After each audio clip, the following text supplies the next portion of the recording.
Okay, I know I started the last video this way, but I promise those cabinets will be finished soon. I just have to finish sanding the old finish off of that stack, and then I can start at least putting them together, but, you know.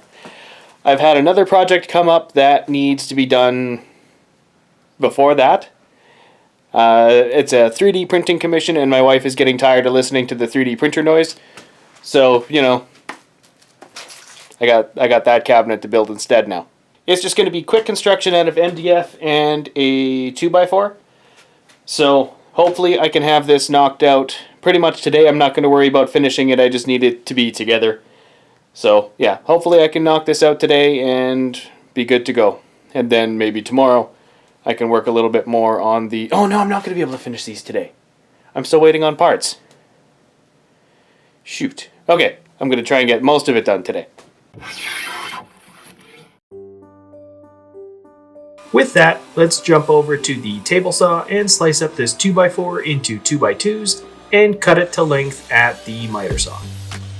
Before I can make too much more progress, I need to cut down one of the 6 MDF panels to final size. At this point in time, I still don't have a truck again, and it would have been ridiculously more expensive to buy 2x4 foot project panels to do the same thing. So I had the store cut up a full sheet into 6 pieces so that they could easily fit into my car. Since this is going to be the bottom of the cabinet, with it being the main piece connecting everything together, as opposed to typical cabinets where the main structure is the sides, I marked out the corners where I need to notch out for the legs and took out the corners with a jigsaw, more or less square, and then with my small pocket hole jig I drilled out 2 pocket holes in each corner. Using some 1.5 inch 2x2 cutoffs, I lifted the cabinet base off the workbench and screwed down the legs. And at this point I realized a little bit of a design flaw in the cabinet. So I pulled out some plywood scraps and ripped them down to 3/4 by 3/4 and glued and stapled them into the inner edge of the 2x4 legs and base. Basically now, when I get to installing the doors, there's an actual positive stop as well as a bit more of a closed off air gap. More on that later. With most of the plywood strips stapled on, I sliced up the next MDF panel, pocket holed it up, and glued and screwed it down to what is now the back of the cabinet. I then could finish up with the rest of the plywood strips. Another design flaw I didn't see right away is the twistiness of the top of the cabinet. The top's a little wiggly. I opted to head over to the table saw and cut out some plywood triangles, pocket hole them, and bolt them into the top corners, which definitely helped solidify the cabinet. With the skeleton of the cabinet complete, it's back over to the table saw to size up another MDF panel, this one being the top. But before I can bolt it to the top of the cabinet, I need to figure out the first of many piano hinges. Taking the piano hinge to the cabinet, I mark out the length needed, lop off the end of the piano hinge with an angle grinder, and clean up the cut end with a file. Now I can take the shortened hinge over to the top of the cabinet, mark it out, and screw it down into the cabinet. Realize I still need the hinge free-floating, and take out all of the screws. Now over on the workbench, I can take the newly liberated hinge and mark out the screw holes on the panel, soon to be the top door. Screw it down, and now take the whole assembly and bolt it down to the cabinet. So much for your freedom, piano hinge. At this point, another twist developed in the cabinet, and the corners of the top door and cabinet didn't quite line up, which for this circumstance really isn't that big of a deal at all. However, I still wanted it to line up. Instead of taking it half apart and reassembling, I opted to go with a couple of these leaf alignment pins I picked up but didn't use for my in-laws' dining table, which if you missed, you can check out up here. After a little bit of drilling and hammering on both of the mortise and tenon ends of the pins, I was able to get them both seated, and they worked quite well in twisting the cabinet that little bit more squarely. So, I guess I'm not going to get it done today because dinner's in about 20 minutes. But I think this is a pretty good start. I got 3 doors left to do, but that won't take me all that long tomorrow, so I might even be able to get back to the other cabinets here soon. But, you know, leaving that off for today, and yeah. this will be nothing for you, but you know, I'll be right back here in about 30 seconds. How's it going? That's good. The next day, the parts I was waiting for finally came in, so I was able to continue making progress. The first of which being these USB-powered desktop PC fans. Yes, I could have made my own, like I did with my wife's 2 IKEA greenhouses, which you can also check up here if you wanted. But here, I wanted to have a little bit more speed control, and buying them this way was only a little bit more expensive, and I didn't need to spend an hour soldering and MacGyvering things together. It's basically what this whole project is at this point anyway, so I really don't need to add to it. It's a whole MacGyvered mess. With the rubber bumpers and grills taken off the fans, I go to pick out a large enough hole saw to allow most of the airflow through. Darn. Well, shoot. I know exactly when I lost this one. Well, I didn't lose it. I was drilling a hole through my roof and, you know, shingles and these blades didn't get along, so I ended up throwing it out. I need a 4-inch hole saw, or whatever this is. Yeah, 4-inch. That would be perfect. Well, I need to run to the store anyway to get some more handles that I forgot. So I guess I'll just go get myself a new hole saw. I guess I should say I don't need a hole saw. I could do it with the jigsaw, but it would be a lot cleaner with a hole saw. So I'm going to get a hole saw. I'll use it twice today, and then it will sit here for a year. With the eyeballing of hole saw sizes figured out, hole locations on the back of the cabinet marked out, I drill out a pilot hole for the pilot bit of the hole saw to pilot through, and hole saw the holes, making sure not to either break my wrist in the process or push too hard and blow out the backside of the hole.